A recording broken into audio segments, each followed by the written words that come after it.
엔라이튼 TV의 강량입니다.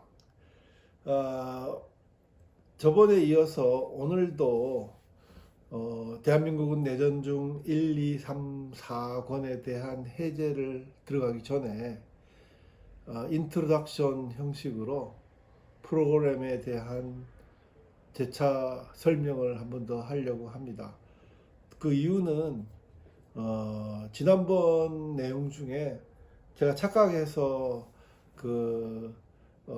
잘못 정보를 정해준 그런 부분도 있고, 그걸 수정도 하고, 그 다음에 엔라이튼 TV가 왜 엔라이튼 TV로 이름을 정했느냐 하는 것과, 그 다음에 대한민국은 내전 중 1, 2, 3, 4권은 저의 스승이신 회사 노재봉 선생의 사상과 지혜가 많이 들어가 있는, 그래서 이제 그분이 저를 가르쳐서 그 가르침을 바탕으로 1, 2, 3, 4권을 저술했기 때문에 그분에 대한 언급을 하지 않을 수 없다 하는 생각과 함께 부차적인 설명을 하려고 다시 한번 인트로덕션 시간을 갖게 됐습니다.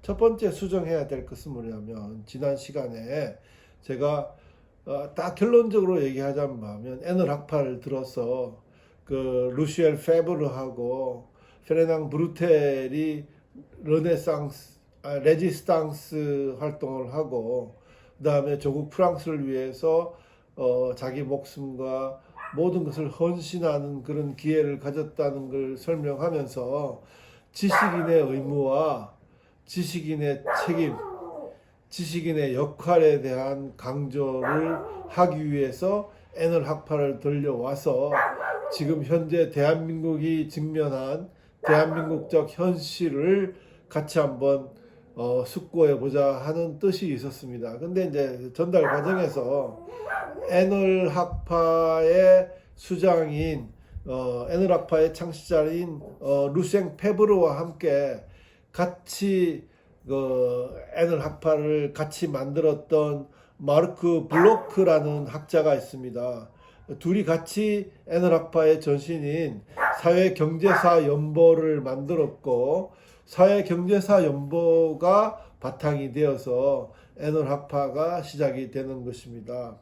마르크 블로크 학자는 프랑스의 최고 명문인 소르본 대학교 교수였고, 그리고 경제사 연보에 대한 핵심적인 주체적 역할을 했는데, 독일이 침공해서 2차 대전이 독일이 침공해서 파리가 점령당하자 레지스탕스 활동을 하는 사람은 루생 페브르는 1956년에 사망합니다. 그러니까 루생 페브르가 아니고 그와 같이 애널 학파를 만들었던 마르크 블로크라는 솔본 대학 교수입니다. 마르크 블로크가 레지스탕스를 해서 잡혀서 총살을 당했습니다. 근데 이 마르크 블로크, 아마 네이버나 이런저런 검색에 들어가면 마르크 블로크의 사진과 함께 그의 품격과 인격이 다 자상하게 나타납니다. 레지스탕스를 해서 독일군한테 잡혀서 총살을 당하는 그 순간에 같이 레지스탕스를 하다가 잡혀온 19살 청년이 죽음을 앞두고 너무 힘들게 두려움을 느끼고 몸을 떨고 하길래 마르크 블로크는 그 아이에게 다녀가서 이렇게 얘기합니다. 아이야, 수고했다. 순간이야. 내가 너 손을 마지막 순간까지 잡고 놓지 않을게. 우리 같이 가자 라고 얘기를 합니다. 이 얼마나 지성적인 품행입니까? 인생을 훨씬 많이 살은 대학 교수 출신인 마르크 블로크는 그 레지스탕스가 잡혀서 죽음을 앞둔 청년 레지스탕스에게 이런 얘기를 합니다.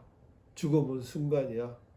느낄 수 없어. 두려워하지 마. 대신에 내가 마지막 순간까지 너의 손을 잡고 놓지 않을게 하고 같이 형장의 이슬로 사라집니다. 마르크 플로크는 지식인의 대명사로, 지성과 지식인의 대명사로 일컬어집니다. 아주 훌륭한 인생을 정말 후학들이 본보기로 삼을 수 있는 그런 인생을 살고 가신 분입니다. 소로몬 대학은 1400년대에 만들어진 프랑스 최고의 대학입니다. 그 대학의 교수를 하신 분이 그렇게 해서 인생을 마감을 합니다. 마르크 플로크가 남긴 저서는 역사를 위한 변명이란 책도 있고, 기적을 행하는 왕이란 책도 있습니다. 역시 에너락파처럼 중세부터 근대에 이르기까지 세세한 역사적 사실을 기반으로 전체적인 역사를 조명합니다. 그러니까는 역사가 소위 왕과 재상과 군왕의 권력자들의 그런 세계사 역사가 아니라 사람과 삶과 자연과 인생이 엮여져 있는, 쾌쾌하게 늘어져 있는 데일리 라이프, 일상생활이 엮어내는 역사라고 얘기하는 에너락파의 중심에 서 있는 사람이기도 합니다. 전번에 이제 그 에너락파 얘기하면서 제가 좀 너무 시간이 없어서 이 지금 앞에 있는 5권의 이 방대한 저서인데요. 에너락파 1기, 이제 마르크 블록, 루시앙 페르크가 1기 만드는 사람들이고, 2기가 바로 전번 시간에 얘기했던 그 페르낭 브루텔이라는 요 앞에 책 있죠. 또 1권, 2권, 3권을 썼는데, 그 페르낭 브루텔 또한 말씀드렸다시피 자유 프랑스에서 장교로 활동하다가 잡혀가지고 4년여에 걸쳐서 독일 수용소에서 고총을 갔습니다. 그 사람의 일화는 정말 유명합니다. 아무 천재에 가까운데요. 그 사람이 쓴 책이 한 권이 뭐 1000페이지 정도 됩니다. 그게 이제 소위 1권이 The Structure of Daily Life, 일상생활의 구조. 2권이 뭐냐면 Wheel of Commerce, 상업의 바퀴들. 그 다음에 3권이 Perspective World, 세계에 대한 전망, 이렇게 되어 있습니다.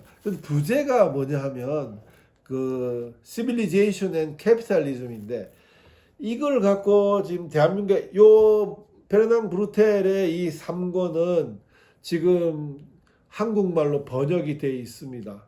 그래가지고 총 7권의 책으로 지금 시중에 나와 있는데, 일단 요거부터 말씀을 드리면은, 이 한 권에 1000페이지에 가까운 책들이, 한국 좌익들은 그것을 번역하면서 여기 이제 문명과 자본주의라는 말이 나오니까 자본주의의 피해에 대해서만 완전히 하이라이트를 해가지고 자본주의에 대한 그 악행과 나쁜 점들만 드러내고 있는 부분이 많습니다. 근데 역사학자, 애널학파들은 마르크스의 역사 결정주의와 마르크스의 계급에 의한 구조주의적 판단, 이해, 관념을 완전히 배격을 합니다.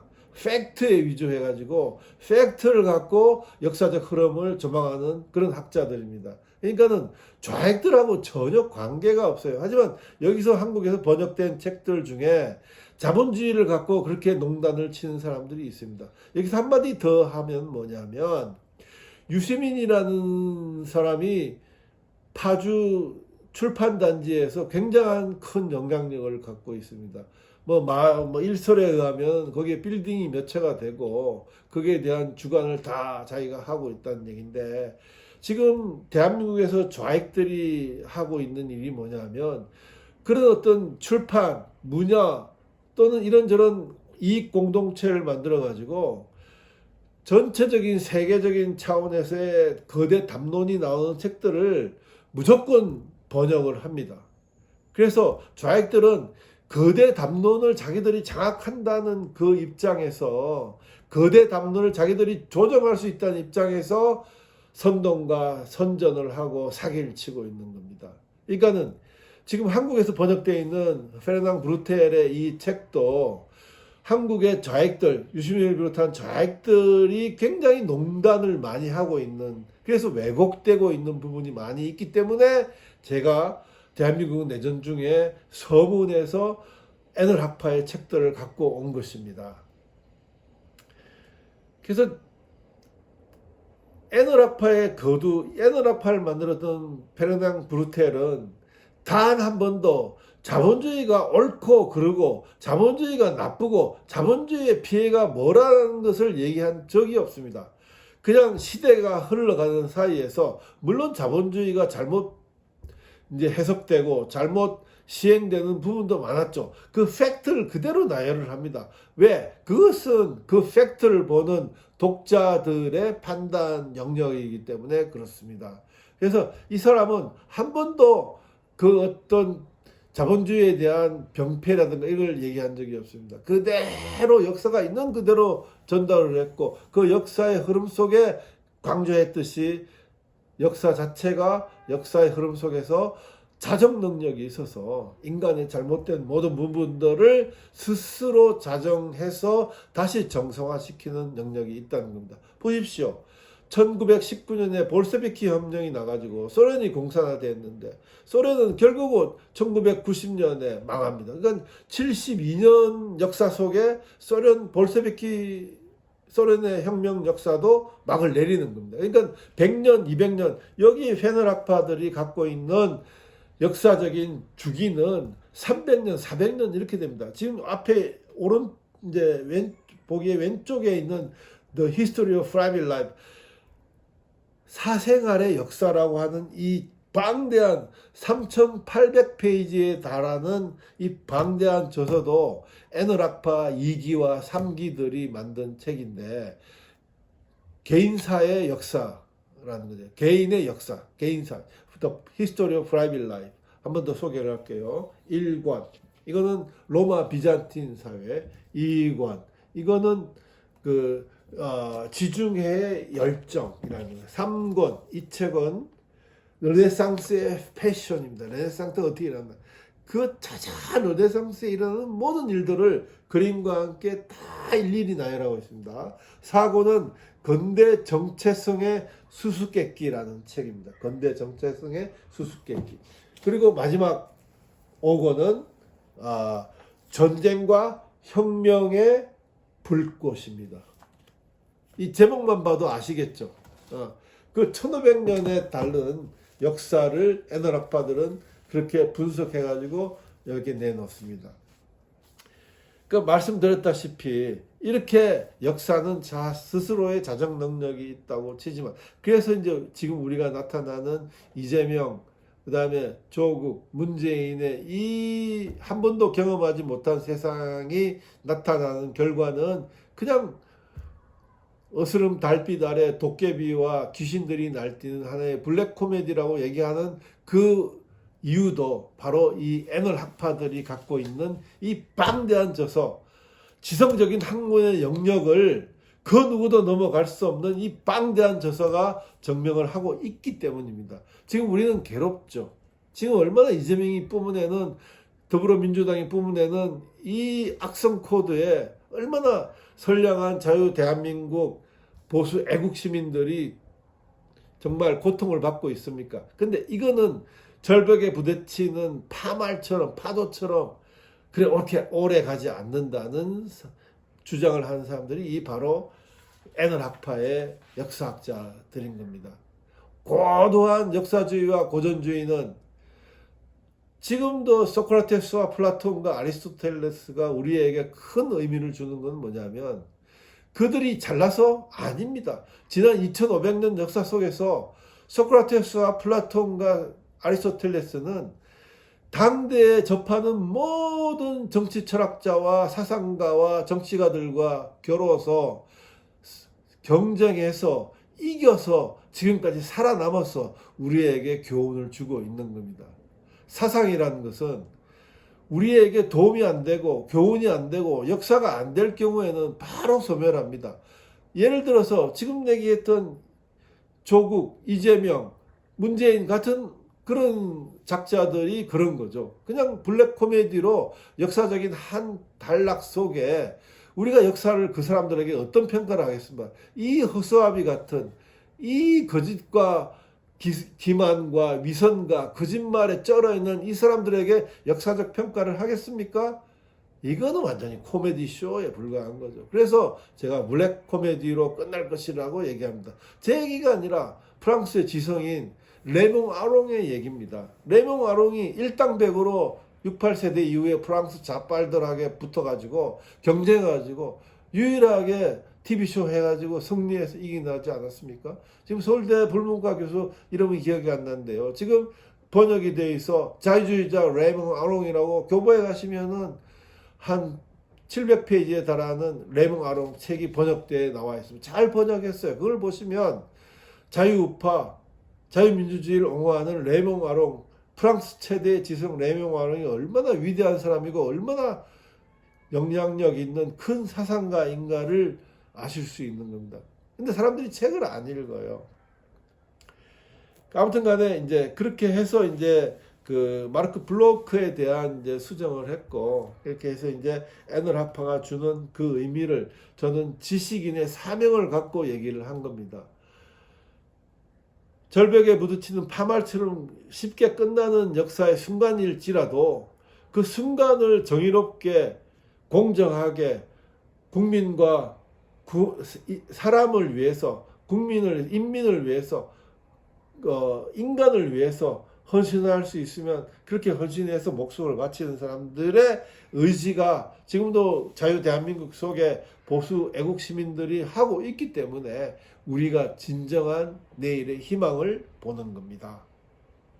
약간 제가 좀 말이 좀 격한 면이 있는데 이거는 이제 제가 술을 한잔 했습니다. 왜냐하면 지금 이 책에 저의 스승님 되는 회사 노재봉 선생님의 큰딸 노모라 선생이 한국의 LA에 살고 있습니다. 한국에 와가지고 저를 찾아서 설렁에서 이제 낮술을 조금 했어요. 여러 가지 얘기를 하고 그렇게 해가지고 이제 한잔 했더니 약간 지난번보다는 좀 가격한 얘기를 좀 하고 있는 건데 뭐 그건 할 수 없습니다. 어쩌면은 술 한잔 하고 유튜브를 하게 되면 더 없었던 얘기도 할 수 있고 더 진실된 얘기도 할 수 있고 해서 더 좋을지도 모릅니다. 그렇게 돼 있는데 다시 한번 얘기를 하면은 회사 노재봉 선생의 사상과 역사 철학이 지금 제가 써 있는 대한민국 내전 중 1, 2, 3, 4권에 들어가 있습니다.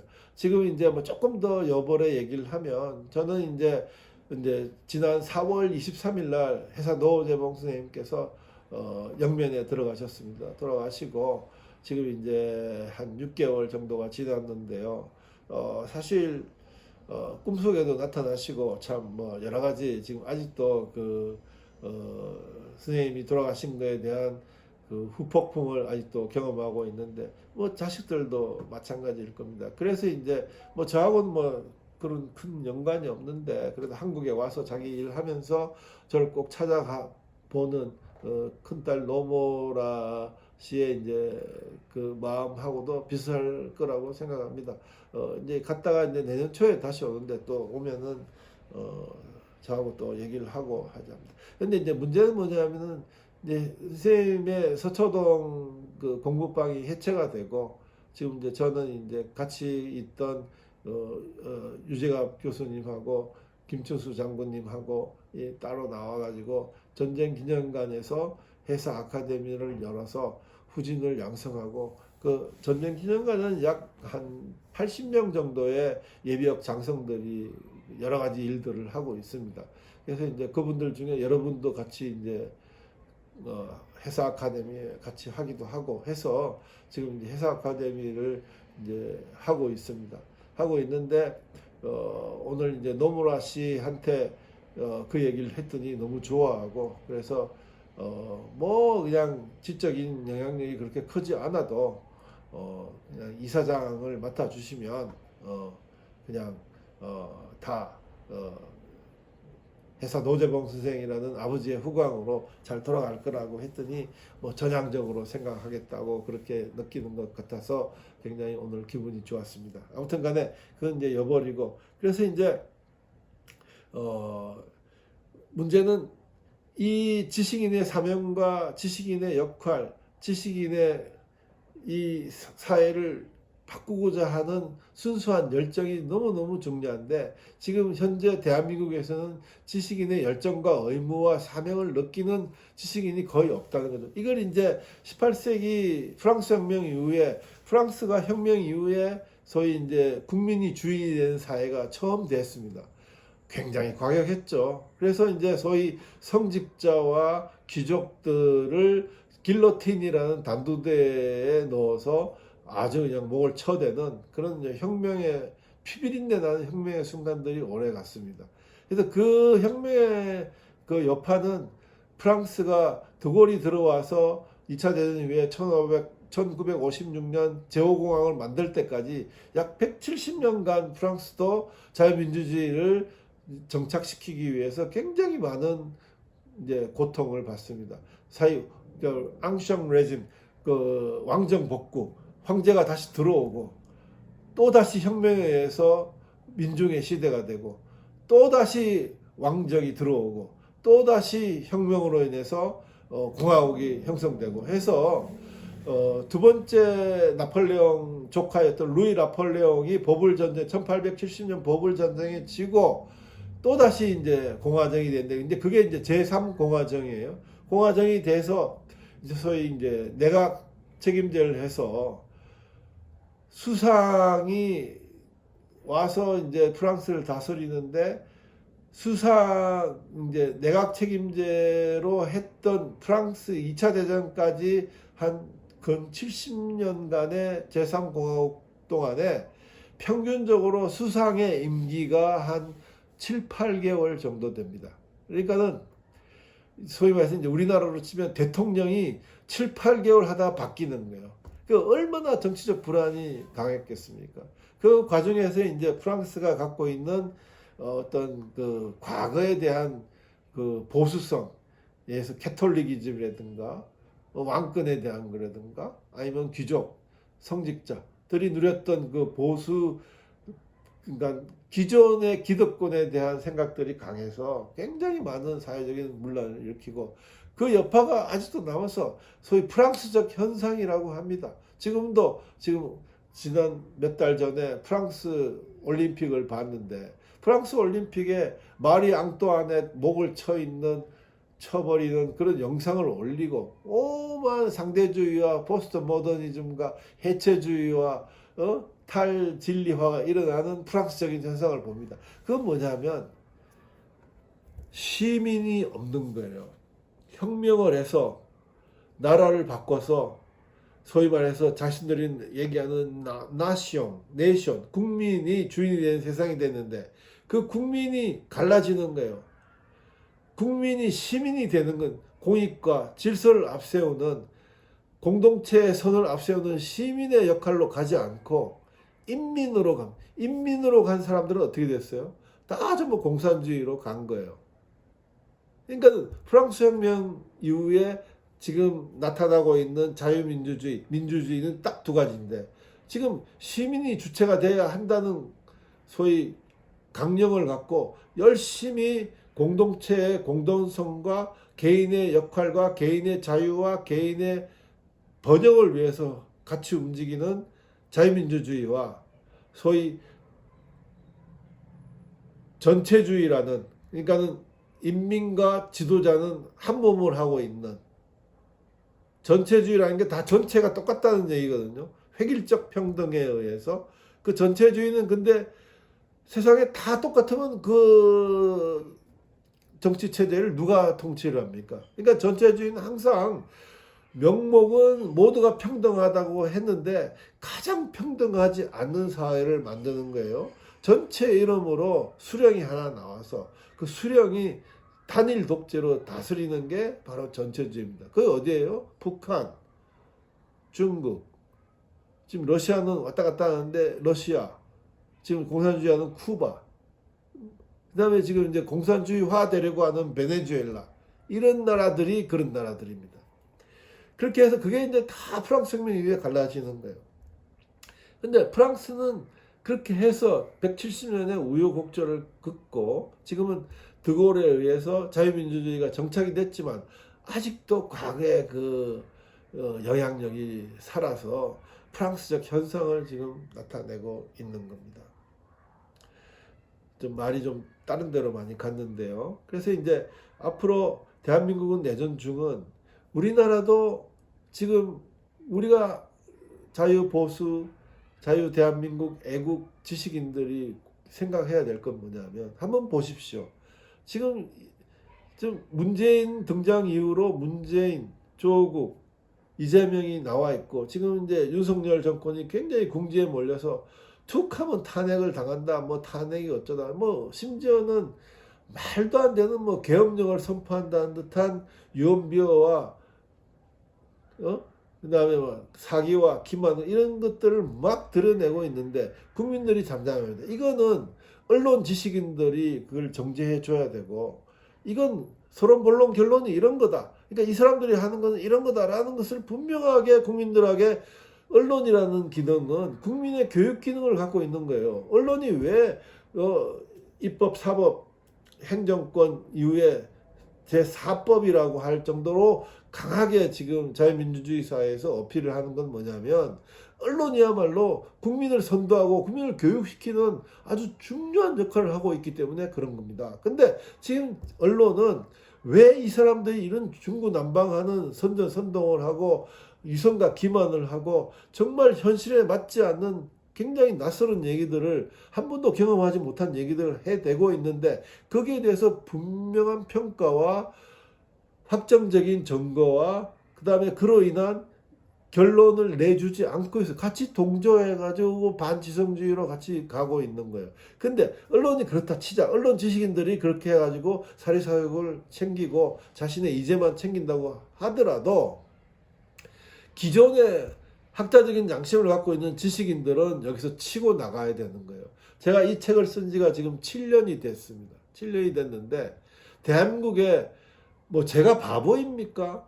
저도 먹고 살 게 필요하고 저도 제 나름대로의 원하는 것들이 많은데 이렇게 하지 않을 수 없는 것은 제 스스로에 느끼고 있는 마음의 가치와 그 다음에 이렇게 살아야 된다는 공정과 정의에 대한 제 스스로의 결단이 있기 때문에 그럽니다. 근데 한번 돌아보십시오. 서울대 교수라는 사람들. 뭐 기존에 있는 대학에 있는 교수들이 지금 현상에 대해서 저처럼 이렇게 해석을 하고 이렇게 소위 그 거짓과 부정을 그 다음에 정의와 공정을 합리적으로 지성적으로 나누고 분석하고 해석하는 사람들이 거의 없습니다. 지금은 이제 모두에 말했다시피 지금 출판산업, 문화산업 모든 것을 이익갈퇴를 자익들이 다 잡고 있기 때문에 그리고 이 자익들이 참 지식은 얕은데요. 굉장히 소위 뭐라 그럴까 맛보기식 그 선전선동에 너무 나가기 때문에 세상에서 나오는 소위 학자적인 그 거대 학자들의 이론과 지식을 펴낸 책들을 빨리빨리 갖고 와가지고 그걸 좌익들의 사상인 것처럼 혼탁하게 이렇게 소위 변화를 시켜서 거대 담론을 지배하고 있습니다. 그러니 지금 현재 우리 대한민국에서 그들이 하고 근데 그들은 무조건 책을 출판을 해요. 그러면은 그들의 공동체가 있기 때문에 출판을 하면 예를 들어서 조국의 그 말도 안 되는 뺏겨서 쓴 디케의 눈물이라는 책이 베스트셀러가 6주, 7주까지 갑니다. 그럼 10만 권 가까이 팔리는데 그러면 그 인쇄만 해도 얼마입니까? 이렇게 해서 지네들의 구조를 딱 만들고 있는 거예요. 그러니까는 위에서 이제 예를 들어서 이런저런 좌에게 이제 지도급 되는 사람들이 출판사 반 사람들한테 이걸 번역하라 그러면 바로 번역하는 거예요. 왜?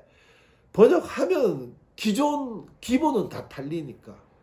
그러니까 막 하는 거예요. 그러니까 지금 이제 이 페르낭 브루텔의 이 에너학파 이 3,700페이지에 달한 이 책도 7권으로 번역이 돼 있습니다. 그런데 이 책에 이제 소위 개인사라는 1500년에 달하는 이 책은 이거는 외국에서도 참 인기가 좋아요. 이런 위대한 책이 없어요. 이거는 너무 방대하니까 이걸로 퉁치자 해가지고 이 에너학파 2대, 3대, 4대들이 저술한 이 책은 그 인간의 개인사 이 책은 번역이 안 되어 있습니다. 이 한 5,000페이지에 달한 이 책을 번역하면 한국말로 몇 권이 있어? 한 10권 정도 나와야 되지 않겠어요? 10권, 12권이 나와야 되니까 이걸로 퉁치는 거야. 이건 안 하는 거야. 근데 만약에 이것도 이용하려고 치면은 번역하라 그러면 12권, 13권도 그 사람도 번역합니다. 근데 사실 책 번역해가지고 출판해가지고 10,000권만 팔려도 성공하는 겁니다. 굉장히 이익이 많거든요. 하라 그러면 할 거예요. 다행히 이 무식한 놈들이 이거는 하지 않고 있습니다. 저는 원본으로 이제 갖고 있는 거죠. 제 책이 대한민국은 내전 중이라는 책을 처음에는 읽어낼 때 기대를 좀 했습니다. 근데 뭐 100권도 안 팔려요. 1권, 2권, 3권, 4권 해가지고 다 틀어서 교보나 영품문고에서 팔린 책이 250권도 안 됩니다. 그러니까 이미 문화 출판 사업에서 우리는 이 좌익들을 넘어설 수가 없어요. 그러니까 제가 지금 이제 저니까 이런 책들을 원서를 갖고 와가지고 얘기를 하는데 이거 원서 갖고 있는 보수 우파 지식인들 아마 한 명도 없을 겁니다. 도대체 뭐가 뭔지도 모르고 그냥 자기한테 포켓에 돈 들어오는 것만 챙기는 이제만 밝히는 지식인들이 대부분입니다. 대부분.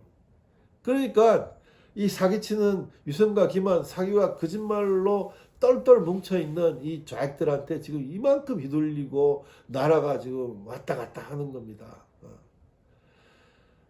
그래서 이제 그런 것을 담아서 그나마 이제 제가 항거하고 투쟁할 수 있는 방법이 이거밖에 없는 거예요. 그래서 이제 그래도 이제 지각 있고 그래도 이제 지식인의 의무와 사명을 다하고 자유 대한민국을 살리고자 하는 여러분들이 계시기 때문에 그분들의 말을 듣고 지금 이제 이 철학적 내용들이 너무 어렵다 하는 것을 이제 감안해서 이제 유튜브로 해설을 이제 시작하게 된 것입니다.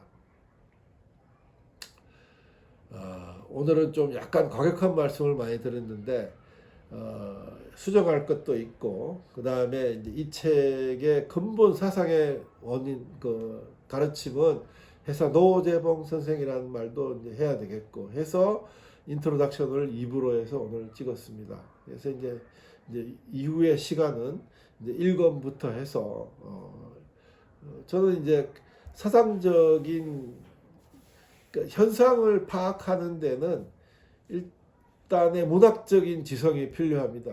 문학을 하시는 사람들은 사실 소설이라는 것은 18세기 이후에 물론 처음에 소설 첫 번째 근대 소설을 뭐 단테의 신곡 디바인 코미디라고 보는데 뭐 단테의 신곡 훌륭합니다. 한번 보십시오. 정말 위대한 업적인데 13세기에 그라고 하는데 그거는 뭐 너무 길고 결국은 이제 근대 소설이 나온 거는 18세기 후반부터 나왔다고 보고 근데 소설이 문학이 왜 중요하냐면 문학이야말로 시대에 대한 비평서입니다. 이 문학하는 사람들은 약간 똘끼가 많아서 약간 무당기가 있는 거죠. 시대에 대한 자기 나름대로의 비평과 분석과 또 나름대로의 해결책을 마련하는 그런 능력들이 있습니다. 지금도 이제 내일이면은 이제 노벨 문학상이 발표될 텐데 지금도 문학이 주는 힘은 굉장히 강합니다. 근데 이제 아쉽게도 우리 대한민국은 반지성주의가 너무 창궐을 해가지고 예를 들어서 제가 고등학교 때는 그 소위 말해서 이제 여학생들과의 교제, 문학의 밤 이런 것을 하기 위해서 시를 많이 암송을 했습니다. 지금도 외우고 있는 것은 영국의 개관 시인 윌리엄 워스워스의 초원의 빛이라는 걸 아직도 여기 적힌 먹빛이 마름할수록 내가 사랑하는 당신의 마음이 희미해진다면 여기에 적힌 잉크빛이 마름하는 날 나는 당신을 잊을 수 있어. 이런 표현입니다. 근데 요새 아이들은 좋으면 대박이에요. 대박. 그리고 뭐 표현 중에 언어를 굉장히 많이 쓰는데 무슨 말인지를 모르겠어요. 이거는 문맹으로 반지성주의로 가는 지름길입니다. 그걸 좌익들은 종교전을 통해서 또는 다른 조직들을 통해서 막 교육을 시켜가지고 아이들의 문맹률을 높이는 겁니다. 책을 읽는데 책의 내용이 뭔지를 모르는 겁니다. 까만 건 글씨고 하얀 건 종이라고 아는 거예요. 그리고 하는 얘기가 뭐냐면 대박이라는 얘기나 해야 되고, 그 다음에 무슨 축어를 쓰는데 세종대왕이 울고 갈 축어를 써요. 근데 무슨 말인지를 모르겠어요. 그건 뭐냐 하면 문명이 쇠하는 겁니다. 그건 태보가 야만으로 가는 것이고, 야만으로 가면 또다시 사회적 자연 상태로 서로가 죽고 죽이는 자연 상태로 가는 겁니다. 그렇게 되면 인류는 퇴보하는 것이고 인류는 멸망하는 것입니다. 자유민주주의가 창궐하다 보니까 이제는 그 로렌스 토브라는 학자죠. 이게 우리가 이제 호모 사피언스, 생각하는 종이라는 인간인데, 이게 이제 인권이 너무 강해지고 우리가 다 똑같다, 우리가 천부의 인권을 갖고 있다, 다 인간은 정말 소중한 존재라고 자기의 주장만 계속 하다가 보니까 곧 2050년에는 호모 사피언스가 호모 마우스로, 그러니까 호모 사피, 생각하는 종이 호모 마우스, 신이 되는 종이 되는 겁니다. 전체 인구가 70억인데 70억 각자가 신이 되면 이 세계는 어떻게 되겠습니까? 멸망하는 거죠. 지구의 종말이 그렇게 되는 거라고요. 그러니까 이 태보하는 반문명적인 야만적인 행태가 개선되지 않고 우리 애널학파들이 얘기하는 자정하는 역사적인 관례가 지속되지 않으면, 이게 만약에 만에 하나 팽배해져 가지고 인류 전체를 지배한다면 우리는 소돔과 고모라가 되는 겁니다. 그때는 하나님도 우리를 구제해 줄 수가 없는 거예요. 끝이 나는 겁니다. 그러니까 우리는 알아야 됩니다. 어떻게? 이들이 얘기하는 위선과 기만과 사교와 전략, 이들이 얘기하는 소위 언어 조작, 상징 조작, 코드 조작, 이 내면에 있는 그 불쾌한 혁명과 논리에 입각한 그 거짓 선동을 우리는 분명하게 파악하고 이들이 하는 내용을 해석해 낼 수 있어야 됩니다. 절대로 진실을 얘기하지 않습니다. 문재인이 아마 외국 그 대통령들도 얘기했잖아요. 이 세상에서 가장 엄중한 대통령이라고. 왜냐하면 단 한마디도 자기 마음속에 있는 양심의 말을 한 적이 없습니다. 지금 이제 딸 때문에 지금 이제 깜빵 가기 이제 얼마 안 남은 것 같고, 이재명도 보십시오. 돌아서면 거짓말을 합니다. 그 거짓말을 간파내지 못하는 것은 우리 속에 있는 반지성주의가, 우리의 지성이 그만큼 낡고 녹슬고 완전히 파괴되어서 그가 얘기하는 거짓말을 간파내지 못하기 때문에 그런 겁니다. 그것을 간파할 수 있도록 앞으로 대한민국은 내정종 1, 2, 3, 4권을 해제를 하면서 쭉 얘기를 해드릴 것입니다. 기대해 주십시오. 오늘은 여기에서 마치겠습니다. 감사합니다.